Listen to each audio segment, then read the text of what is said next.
Dear friends, आप सभी को जय मसीह की। फिर से एक बार आप सभी को मैथ्यू चैप्टर 5 के इस धारावाहिक स्टडी में स्वागत करते हैं।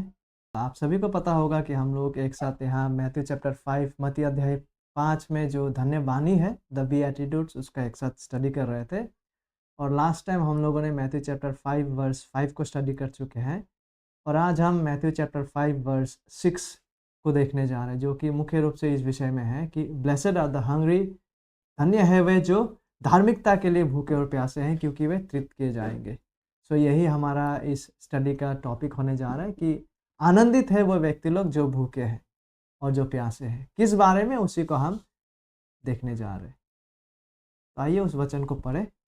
इन English, blessed are those who hunger and thirst for righteousness, for they shall be satisfied. Hindi में, धन्य है वे जो धार्मिकता के भूखे और प्यासे हैं, क्योंकि वे तृप्त किए जाएंगे। तो जिस तरह से हम लोगों ने लास्ट टाइम भी एक साथ ऑब्जर्व किए थे, सेम प्रक्रिया को हम आज भी अपनाएंगे। Will observe this words together और हम देखेंगे कि यहाँ में से हम लोग क्या कुछ ऑब्जर्व कर पा रहे हैं, उसे इंटरप्रेट करेंगे और आज के लिए उस सच्चाई का जो तात्पर्य है हमारे जीवनों में, उस सच्चाई को भी हम देखेंगे, that how it applies to us. तो आइए शुरू करते हैं। जस्ट एज लास्ट टाइम भी हमने देखे थे धन्य वचन से, एग्जैक्टली उसी तरह से ये धन्य वचन या धन्यवाणी आरंभ होता है। That is blessed are those. Blessed इस शब्द से, धन्य शब्द से शुरू होते हैं। काफ़ी बार हम लोगों ने इस धन्य शब्द को एक साथ देखे हैं कि इसका मतलब है सच में वह व्यक्ति जो परमेश्वर के द्वारा उपकार को पाए हुए व्यक्ति है, सच में वह व्यक्ति जो सच्चा रीति से आनंदित व्यक्ति है और उसका आनंद संसार के सर्कमस्टेंस पे डिपेंड नहीं करता। Irrespective of the circumstance, this person is truly blessed and happy, because परमेश्वर के द्वारा वो व्यक्ति उपकार पाया हुआ व्यक्ति है। और आज जैसे हम एक साथ इस वर्स को ऑब्जर्व करेंगे, इस वर्स को, तो जैसे लास्ट टाइम भी हम लोगों ने किया है, बट हम लोग कुछ ऐसा बातों को भी आज ऑब्जर्व करेंगे, एक कदम आगे बढ़ के। Like last time we just observe the words ना, लास्ट टाइम जस्ट वर्ड्स और सेंटेंसेस को हमने ऑब्जर्व किए थे, उसका मीनिंग को हम देखे थे। But what will do today is, हम अब से यह भी इंक्लूड करने वाले हैं हमारे ऑब्जर्वेशन में कि यहाँ पे जिस टेंस को यूज़ किया गया है, उस टेंस को भी हम देखेंगे। अब से जहाँ कहीं भी ज़रूरत पड़ेगा, will look into the grammatical aspects as well. हम व्याकरण में भी देखेंगे, विल सी कि यहाँ पे कौन सा टेंस का इस्तेमाल किया गया है and what does that tense imply. उस टेंस को इस्तेमाल करने का इम्प्लीकेशंस, निहितार्थ क्या है। सो पहला सच्चाई जिसे हम यहाँ देख पाते, हियर इट इज। सबसे पहला, ब्लेसेड आर दोस हु, ये सेमी व्यक्ति लोग है, for they. So this 3 pronouns को इस्तेमाल किया गया है इसी व्यक्ति को वर्णन करने के लिए जो लोग धार्मिकता के लिए भूखे और प्यासे हैं, और वही वे लोग हैं जो धन्य है और आनंदित है। एंड बहुत ही इम्पोर्टेंट सच्चाई जिसे हम इस धन्यवाणी में देखते हैं वो यह है कि ब्लेसड आर दोस, धन्य है वे जो धार्मिकता के भूखे और प्यासे हैं। Those who hunger and thirst, ये हमारा सेकंड महत्वपूर्ण ऑब्जर्वेशन है। ब्लेसड के बाद ये तमाम जो प्रोनाउन का यूज़ किया गया, सर्वनाम, वे, जो, वे, ये वही लोग हैं यूज फॉर एक ही प्रकार के व्यक्तियों के लिए जो धन्य है, बिकॉज वे लोग धार्मिकता के भूखे और प्यासे हैं। लेकिन जो इम्पोर्टेंट ऑब्जर्वेशन जिसे हम हमारा दृष्टियों को आज जिस ऑब्जर्वेशन की ओर लगाना चाहेंगे वो यह है, धन्य है वे जो धार्मिकता के भूखे और प्यासे हैं। यही हमारा दूसरा ऑब्जर्वेशन है। ओके, पहला तो धन्य है, और यह धन्य, क्योंकि यह धन्य वचन है तो इस धन्य शब्द को आप सारा धन्यवाणियों में देख पाएंगे, और हमने कई बार इस धन्य शब्द के अर्थों को देखे हैं। इसलिए आज बिना ज़्यादा विलंब करते हुए we'll look into what it means to hunger and thirst in the way Jesus is teaching here. भूखे और प्यासे होने के बारे में ही हम अपना ज़्यादा समय आज बिताएंगे इस सच्चाई को समझने के लिए कि भूखे और प्यासे होने का मतलब क्या है। और आप देखेंगे यहाँ पे किस बात के लिए भूखे और प्यासे हैं, राइचसनेस के लिए। ये हमारा तीसरा ऑब्जर्वेशन रहने जा रहा है कि वे लोग धार्मिकता के भूखे और प्यासे, ये धार्मिकता हमारा तीसरा ऑब्जर्वेशन है। और फिर आखिरकार आप देख पाएंगे क्योंकि का साथ यहाँ कहा गया वे तृप्त किए जाएंगे। यहाँ पर भी जो है और दे शैल बी सेटिस्फाइड, चौथा ऑब्जर्वेशन यहाँ पे परिणाम को दिया गया है कि जो लोग इस प्रकार से भूखे और प्यासे हैं आखिरकार उन लोगों के साथ क्या होने जा रहा है, उस परिणाम को यहाँ दिया गया है। इस परिणाम के बारे में हम लोग अगले बार देखेंगे, बट जिस सच्चाई को आज हम देखने जा रहे हैं वो है यह है कि भूखे और प्यासे होने का मतलब क्या है। इस सच्चाई को आज हम ज़्यादा इस सच्चाई की ओर अपना दृष्टि को लगाएंगे। इस वर्ष को समझने के लिए 4 क्वेश्चंस के द्वारा हम समझने का प्रयास करेंगे। ओके, और इन 4 क्वेश्चंस में से सबसे पहला 2 क्वेश्चंस जो कि भूखे और प्यासे से होने से संबंधित है उसे आज हम देखेंगे, and then the rest two will look at it the next time. So here are the 4 questions. Okay, यहाँ वो 4 सवाल है। सबसे पहला, why is spiritual hunger necessary, आत्मिक भूख क्यों आवश्यक है। जिस प्रकार के भूख और प्यास का बात यहाँ पे किया गया है इन स्पिरिचुअल शब्दों में, तो ये क्यों आवश्यक है, वाई इज इट नेसेसरी। और दूसरा बात जिसे हम यहाँ से देखेंगे वो ये है कि what is the meaning of hunger and thirst, भूखे और प्यासे होने का अर्थ क्या है, जिस बारे में प्रभु यीशु मसीह यहाँ कह रहे हैं। एंड देन तीसरा और चौथा सवाल को हम लोग नेक्स्ट टाइम देखेंगे कि किसके लिए भूखा और प्यासा होना है और भूखा और प्यासा होने का परिणाम क्या है, उस बारे में हम नेक्स्ट टाइम देखेंगे। Okay, so but at this moment आइए शुरू करते हैं। सबसे पहला सवाल से हम शुरू करेंगे, why is spiritual hunger necessary. तो देखिए, भूख और प्यास शारीरिक जीवन को के आवश्यकता को भी दर्शाते हैं। We are alive because we drink water and we have adequate amount of food. ये शारीरिक जीवन का, जीवित रहने का सच्चाई को ये दर्शाते हैं, हंगर एंड थर्स्ट। ओके, इसीलिए प्रभु यीशु मसीह देखिए यहाँ पे उसी एनालॉजी को प्रभु यीशु मसीह दिखा रहे हैं या यूज कर रहे हैं, जैसे जिस प्रकार से हमें शारीरिक रूप से जीवित रहने के लिए भोजन की आवश्यकता है, उसी प्रकार प्रभु यीशु मसीह यहाँ पे इस आवश्यकता का सच्चाई को एनालॉजी की यूज करते हुए स्पिरिचुअल टर्म्स में वो ये दिखा रहे हैं कि just as we need food and water to be alive physically, in the same way to be alive spiritually, आत्मिक रूप से जीवित रहने के लिए भी हमें धार्मिकता की आवश्यकता है। जिस प्रकार से खाना और पानी का हमें आवश्यकता है शारीरिक रूप से जीवित रहने के लिए, इन द सेम वे आत्मिक रूप से जीवित रहने के लिए हमें धार्मिकता की आवश्यकता है। उसी सच्चाई को प्रभु यीशु मसीह शारीरिक अर्थ में जीवित रहने के लिए जिस सच्चाई का हमें आवश्यकता है उसको कंपेयर कर रहा है आत्मिक रियलिटी से। और देखिए, धार्मिकता इसीलिए जिस राइचियसनेस का बात यहाँ पे प्रभु यीशु मसीह करते हैं वो कोई ऑप्शनल बात नहीं है, वो कोई ऑप्शनल या वैकल्पिक आत्मिक विषय नहीं है, बल्कि यह अत्यंत आत्मिक ज़रूरत है सबों के जीवन में। जैसे आप और हम बिना खाना और बिना पानी के जीवित नहीं रह सकते, उसी प्रकार हम बिना धार्मिकता के आत्मिक रूप से जीवित नहीं रह सकते। और जब हम पिछले पीढ़ियों के बारे में या प्रीवियस हंड्रेड्स ऑफ ईयर्स के बारे में जब हम सोचते हैं, और not just think about it but if we study the diseases and किस प्रकार से लोग मारा गए हैं in the past hundreds of years, तो हम देख पाएंगे कि 100 और 100 ईयर्स या उससे भी अधिक समय में करोड़ों लोग मारा गए हैं।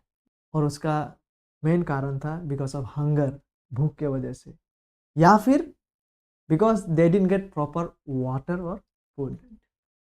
In the past century you see लोग खाना नहीं पाने के वजह से, सही पानी नहीं मिलने की वजह से करोड़ों लोग मारा गए।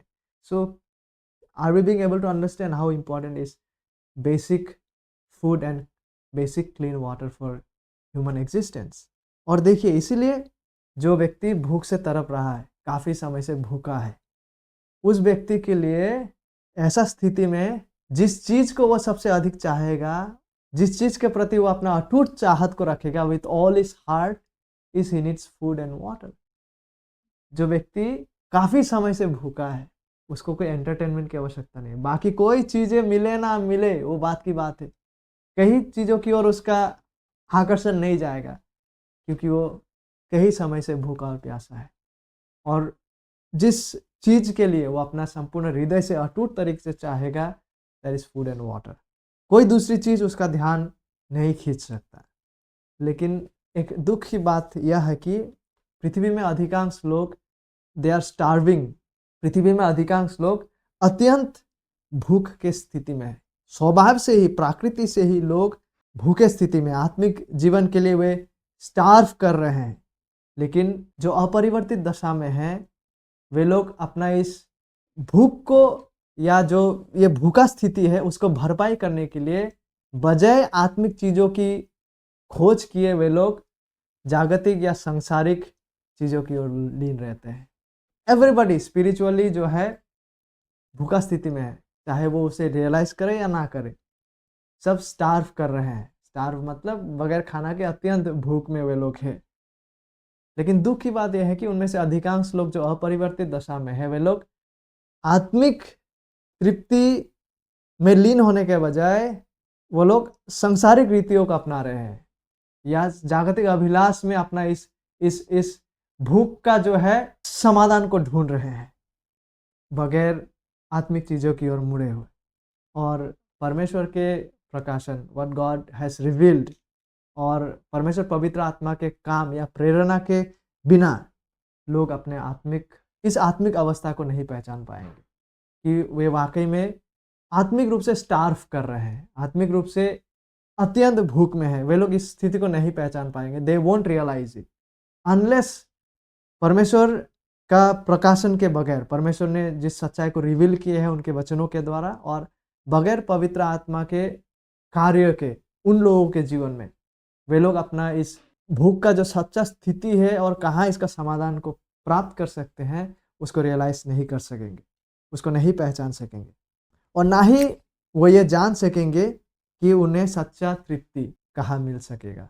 और प्रभु यीशु मसीह के बातों के अनुसार हमारे आत्मिक भूख को केवल परमेश्वर और उसका अनुग्रहपूर्ण प्रावधान में ही सच्चा तृप्ति मिल सकता है। हमारी आत्मिक जो भूख है उसको केवल परमेश्वर और उसका ग्रेसियस प्रोविडेंस है, उसमें ही सच्चा संतुष्टि मिल सकता है। और जब कोई व्यक्ति अपना आत्मिक भूख को एहसास करते हुए परमेश्वर ने जो प्रावधान को दिए हैं अनुग्रहपूर्ण, उस प्रावधान को ढूंढने लगते हैं और उसी प्रावधान में जुड़े रहते हैं, like Jesus said, blessed are those who hunger and thirst for righteousness.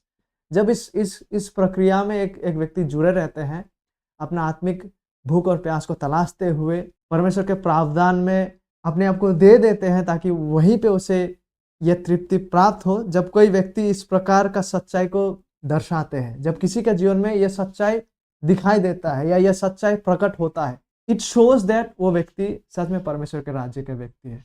That's why वो परमेश्वर के प्रावधान के द्वारा जो दिया गया धार्मिकता है, उसके अनुग्रहपूर्ण जो कार्य है, उसके प्रति इस प्रकार से भूखे और प्यासे हैं। ऐसे लोग सच्चा मन से यह चाहते हैं कि उनके जीवन से पाप को बदल दिया जाए, रिप्लेस किया जाए। जैसे ये मोबाइल को यहाँ लाकर ये माउस को यहाँ लेके आया, मतलब रिप्लेस हो गया। तो ऐसा व्यक्ति लोग सच में चाहते हैं कि उनके जीवन में भी ऐसा कुछ रिप्लेसमेंट हो। किस चीज़ का रिप्लेसमेंट हो? पाप रिप्लेस किया जाए और पाप के जगह में ताकि अच्छा बिब्लिकल वर्चूस ताकि आए, बिब्लिकल सद्गुण ताकि उनके जीवन में उत्पन्न हो।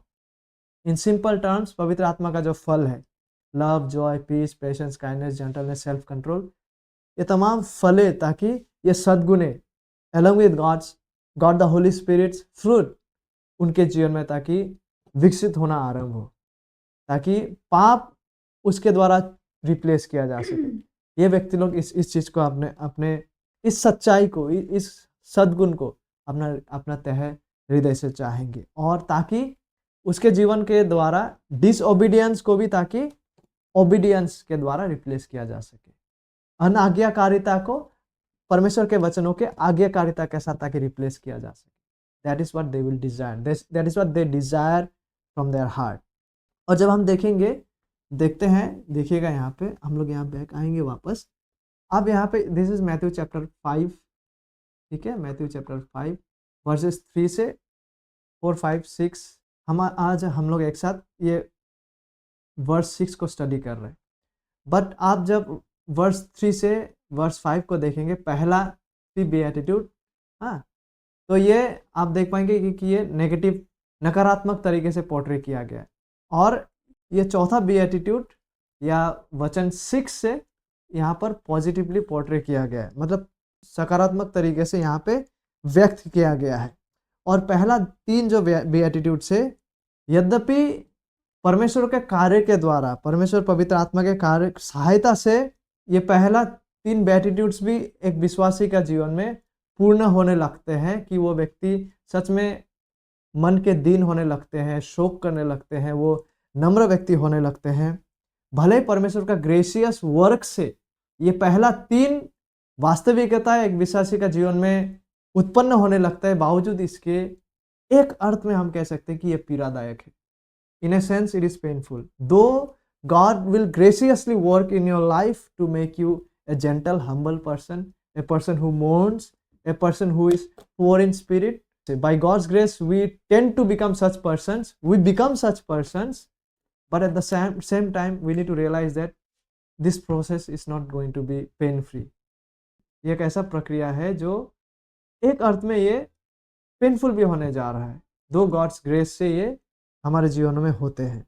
ये महंगा और दर्दनाक व्यक्तिगत बलिदान की आवश्यकता इसमें होता है। लेकिन चौथा धन्यवानी, यहाँ देखिए ये वाला चौथा जो धन्यवानी है जिसको आज हम एक साथ स्टडी कर रहे हैं, ये सकारात्मक है। जो तब प्रकट होता है, ये तब प्रकट होता है जब पहला 3 एक व्यक्ति में पूरा हो रहा है या पूरा हुआ है। क्योंकि जो व्यक्ति मन के दीन है, अब यह सीक्वेंस देखिए, वो व्यक्ति शोक करने लगते हैं, वो शोक करने लगते हैं और वो नम्र व्यक्ति बनते हैं। और क्योंकि वो खाली है, क्योंकि वो मन के दीन है, अतः वो अभी भूखे और प्यासे व्यक्ति है। अभी यहाँ से पॉजिटिव टर्न होना शुरू होते हैं उसके जीवन में। First he knows his emptiness, he is weeping over it, he has become humble. एक अर्थ में वो खालीपन को वो महसूस कर रहा है कि उसके पास कुछ है नहीं जिसके वजह से वो अपने आप को परमेश्वर के सम्मुख धार्मिक ठहरा सके। He senses all this reality and now sensing his emptiness he is longing for food now. वो लॉन्ग कर रहा है उस आहार का जो परमेश्वर की ओर से आते हैं। तो ये चौथा धन्यवादी में हम इस सच्चाई को देख पाते हैं। ये तब प्रकट होती है जब हमारे पास पहला 3 सच्चाई मौजूद होता है। जब हम अपने आप को और अपने पाप की दासत्ता को त्याग कर प्रभु की ओर मुड़ते हैं, तब हमारे अंदर धार्मिकता के लिए सच्ची और बढ़ती हुई लालसा उत्पन्न होता है, जिसे हम चौथा धन्यवादी में देख पाते हैं वर्स 6 में। और सच्चे विश्वासी जो है वो परमेश्वर की आज्ञा मानना चाहते हैं, यद्यपि वो अभी भी अपने अपूर्ण माने हुए स्वभाव से संघर्ष करते हैं। जो सच्चा विश्वासी है, जिसके जीवन में वो धार्मिकता का भूखा और प्यासा होने लगे हैं और परमेश्वर के द्वारा तृप्त भी किए गए व्यक्ति लोग, वे लोग हैं जो अभी भी संघर्ष करते हैं अपने स्वभाव से, अपने कैरेक्टर में अभी भी संघर्ष करते हैं। The real fight is on, क्योंकि we have become new creation in Christ, but the old self अभी भी हमें मौजूद है। तो ये संघर्ष चलता है। बावजूद इसके एक सच्चा विश्वासी जो है वह परमेश्वर के वचन के अनुसार जीने के लिए सक्रिय होते हैं, वह अपने संपूर्ण हृदय से चाहते हैं। So why is spiritual hunger necessary? आत्मिक भूख और प्यास क्यों आवश्यक है? जिस प्रकार से खाना और पानी शारीरिक रूप से हमारे लिए जरूरी है, उसी प्रकार से आत्मिक रूप से जीवित रहने के लिए हमें परमेश्वर के धार्मिकता की आवश्यकता है। यह था हमारा पहला विषय। और अभी दूसरा विषय की ओर आगे बढ़ते हैं कि ये भूखा और प्यासा होने का मतलब क्या है। What does it mean to hunger and thirst? ये किस प्रकार का भूख और प्यास है जिसके बारे में प्रभु यीशु मसीह यहाँ बात कर रहे हैं। ठीक है, जैसे हिंदी में भूखे और प्यासे हैं, those who hunger and thirst, इसका मतलब क्या है? देखिए, हम लोग एटलीस्ट अगर हम लोग कभी भी एक ज़माने में बीपीएल भी रहे होंगे, फिर भी आई ट्रस्ट कि हम लोग ऑल ऑफ अस, सभी लोग जीवन के लिए खतरा उत्पन्न करने वाला हंगर और थर्स्ट से होके कभी नहीं गुजरे। हो सकता है कि हम एक ज़माने में बिलो पॉवर्टी लाइन भी थे होंगे शारीरिक रूप से, बट हम लोग उस स्थिति में एटलीस्ट नहीं थे जहाँ पे हमारे परिवार में खाना नहीं है, बहुत दिन हो गया है and we are dying because of no food. वैसा स्थिति शायद नहीं रहे होंगे हमें से सभी का, जहाँ पे हमें जीवन के लिए खतरा उत्पन्न करने वाला भूख और प्यास का सामना करना पड़ा हो। इसीलिए हम जब हम लोग जब भूख और प्यास के बारे में सुनते हैं या सोचते हैं, तो may be for many of us 1 मील या 2 मील स्किप करना, उसके बाद जो लगता है हंगर, उसी को हम लोग हंगर जैसा सोचते हैं। या जिस दिन बहुत सनी डे है समर में, उस दिन बहुत प्यास लगा है, पानी मिलने के लिए 1 आवर लेट हो गया, बस यही प्यासा है जो प्यासा यीशु मसीह बात कर रहे हैं। हमें ऐसा लग सकता है। Hunger means for most of us 1-2 meal skip हो गया भाई, अभी जो भूख लगने लगा है वही हंगर है। या प्यास मतलब जो सनी डे है, प्यास लगा है, पानी मिलने को लेट हो गया 1 आवर, बस यही प्यासा है। लेकिन जिस भूख और जिस प्यास का यीशु मसीह यहाँ बात कर रहे हैं, वो इससे भी कहीं अधिक तीव्र है। इस सच्चाई को समझने के लिए हम लोग फर्स्ट वर्ल्ड वॉर का एक उदाहरण को लेते हैं, ठीक है। फर्स्ट वर्ल्ड वॉर, अभी कई सारे लोग कह रहे हैं कि थर्ड वर्ल्ड वॉर भी शुरू हो चुका है क्या। तो प्रथम विश्व युद्ध में, पहला वर्ल्ड वॉर में, जब एलाइड फोर्सेस जो थे, ब्रिटिश, ऑस्ट्रेलिया, न्यूजीलैंड, वो लोग जब फ़लस्तीन, इज़राइल को वहाँ पे मुक्त करने के लिए टर्की को रेगिस्तान में वो आर्मी लोग खदेड़ रहा था, तो उन लोगों का जो ऊँट जो पानी लेके जाता है, जो वाटर सप्लाई हम कह सकते हैं, वो सेना लोग जो है दुश्मन सेना को भगाने के लिए और फ़लस्तीन को लिबरेट करने के लिए उन लोग काफ़ी दूर चला गया था कि उन लोग का वाटर सप्लाई वो काफ़ी पीछे रह गया था। और उस समय काफ़ी लोग गर्मी में पानी ना मिलने के कारण मारा जाते हैं। और इस प्रकार से वो लोग प्यासा था, क्योंकि पानी वाला ऊँट काफ़ी पीछे छूट चुका था, वो लोग काफ़ी आगे तक चला गया था रेगिस्तान में। कैन जस्ट इमेजिन कि समय बीत चुका है, extremely they were thirsty, some have been wounded, exhausted, कुछ लोग पानी ना मिलने के कारण मारा जा चुका है। Hundreds have already died. And eventually आखिरकार कई समय बाद में जब पानी को लाया जाता है और डिस्ट्रीब्यूट किया जाता है, सबसे पहले जो जख्मी है, जो पानी ना मिलने के कारण लगभग बीमार होकर मारा जाने का कागर में है, वैसा सेनाओं को पहले पानी दिया गया, टैंकर से पानी सप्लाई किया गया, लाइन में खड़ा होना पड़ा पानी पीने के लिए, और आखिरी व्यक्ति जाकर पानी पीने तक लगभग 4 घंटा लग गया। लास्ट मैन जब जाके पानी पिए। शारीरिक रूप से देखिए उन लोग किस स्थिति में तब थे, जीवन के साथ संघर्ष कर रहे थे, मारा जाने के कागर में थे, एंड दे वर थर्स्टी। उसी प्रकार का प्यास के बारे में, उसी प्रकार का भूख के बारे में आत्मिक रूप से प्रभु यीशु मसीह यहाँ बात कर रहे हैं।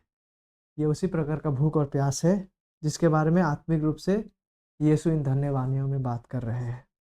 और प्रभु यीशु मसीह यहाँ पे आप देखेंगे कि बहुत वाइजली हंगर एंड थर्स्ट के बारे में उन्होंने एनालॉजी को यहाँ दिया है कि मानव जीवन में हमारा जो सबसे, क्या कह सकते हैं, नेचुरली इस पृथ्वी में फॉर आवर एग्जिस्टेंस, जो हमारा जो सबसे तीव्र इच्छा, जो हमारा सबसे जो स्ट्रॉन्ग नीड्स का जो इच्छा है for food, daily basic need का जो हमें आवश्यकता है जीवित रहने के लिए, उस तत्व के साथ जोड़ते हुए भूख और प्यास, जो हमारा डेली बेसिक नीड जो है हमारे लिए जीवित रहने के लिए, उसे दर्शाते, दैट रियलिटी को यूज करते हुए प्रभु यीशु मसीह आत्मिक सच्चाई को यहाँ समझा रहे हैं।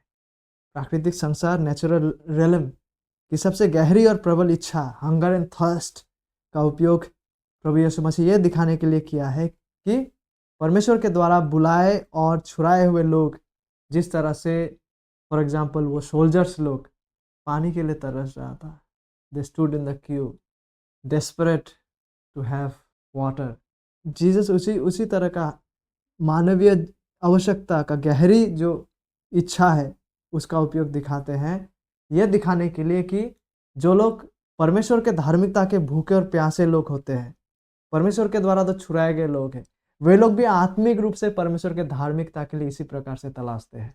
Just as the soldiers were desperate can express in words कि वो लोग किस स्थिति में थे, किस तनाव में थे, टू हैव दैट वाटर, कि पानी का एक बूंद मिल जाए, उसी प्रकार से परमेश्वर के द्वारा जो छुड़ाए गए लोग हैं, वे लोग परमेश्वर के धार्मिकता के लिए उसी तरह से आत्मिक रूप से भूखे और प्यासे, उसी लालसा के साथ वे लोग परमेश्वर के धार्मिकता के लिए भूखे और प्यासे होते हैं।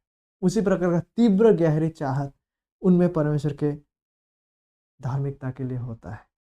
यहाँ पे जैसे कि हम लोग ने शुरू में कहे थे ना, today we are even going to see, grammar को भी हम देखेंगे। तो देखिएगा यहाँ पे ब्लेसड आर दोस, देखिए ये पहले तो ब्लेसड आर ये सिंपल प्रेजेंट में है, those who hunger and thirst, यहाँ पे देखिए हु हंगर एंड थर्स्ट ना, हु हंगर एंड थर्स्ट, भूखे और प्यासे हैं। ये टेंस में कौन सा टेंस है? इट इज, ये प्रेजेंट पार्टिसिपल है। ओके, ये प्रेजेंट पार्टिसिपल टेंस है। इन टेंस ये प्रेजेंट पार्टिसिपल टेंस है। प्रेजेंट पार्टिसिपल टेंस इसका मतलब यह एक ऐसा काम को दर्शाते हैं विच इज हैबिचुअल, जो होते जा रहा है। So what Jesus is saying here is, blessed are those who keep hungering and keep thirsting. धन्य है वे लोग जो धार्मिकता के लिए भूखे रहते हैं, भूखे बने रहते हैं और प्यासे बने रहते हैं। ये निरंतर इच्छा और निरंतर खोज को दर्शाता है।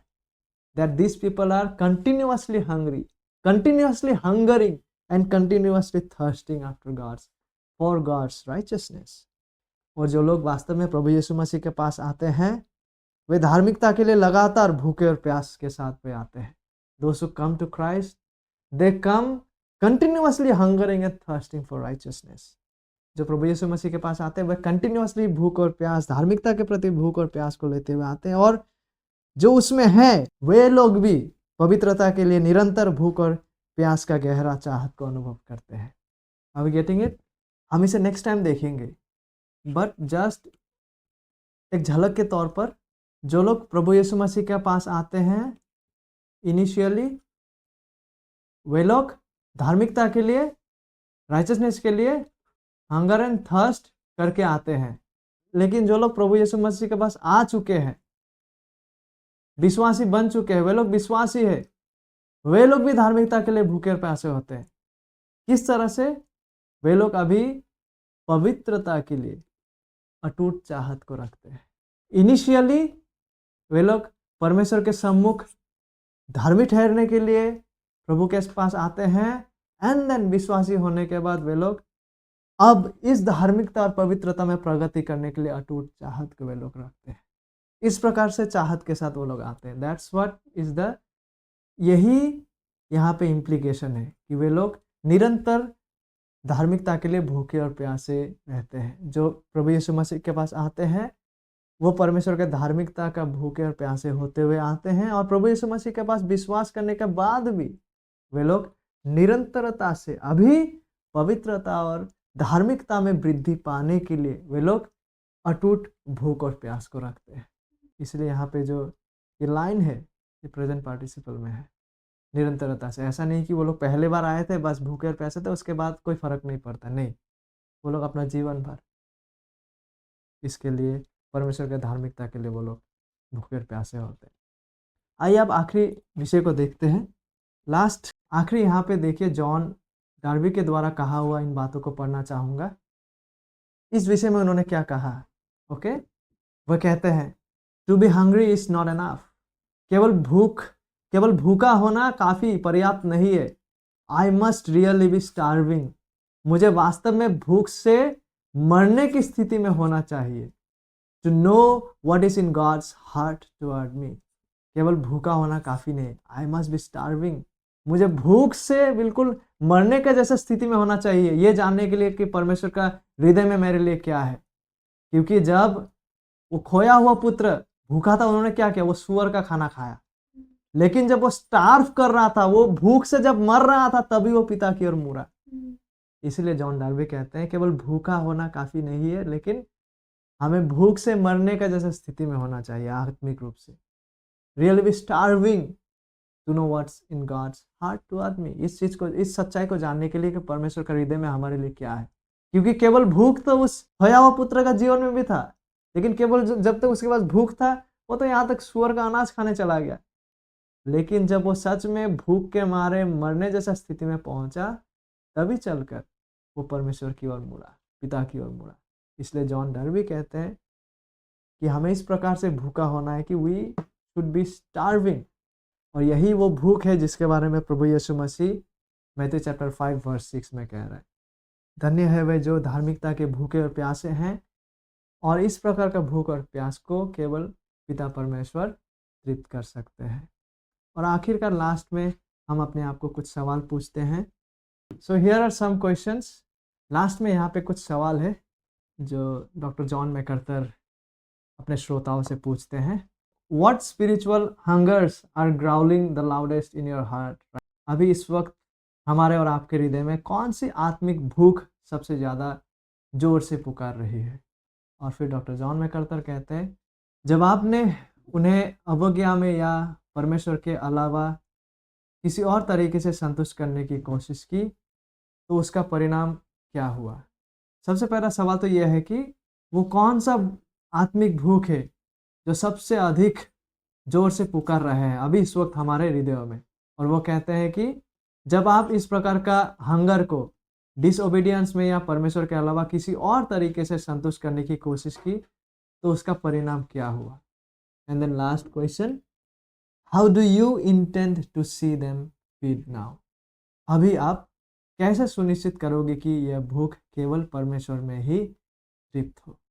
पहला सवाल, अभी इस वक्त आपके हृदय में जो आत्मिक भूख है उनमें से सबसे अधिक सबसे ज़्यादा जोर से कौन सा भूख है जो पुकार रहे हैं? और अगर आपने वैसा आत्मिक भूखों को डिसओबीडियंस या परमेश्वर के अलावा किसी और तरीके से संतुष्ट करने की कोशिश किया तो उसका परिणाम क्या हुआ? और अब आप कैसे ये सुनिश्चित करेंगे कि ये भूख केवल परमेश्वर में ही तृप्त हो? कौन सा व्यवहारिक कदमों को आप ले सकते हैं कि आप इन आत्मिक भूखों को प्राप्त करने के लिए परमेश्वर की धार्मिकता की ओर आएंगे और केवल परमेश्वर में ही ट्रू संतुष्टि को तलाशते हुए आप उनके पास आएंगे? इस चीज़ को करने के लिए हम लोग ऐसा कौन सा प्रैक्टिकल कदम हम ले सकते हैं? इस विषय में हम ज़रूर सोच सकते हैं और मनन कर सकते हैं।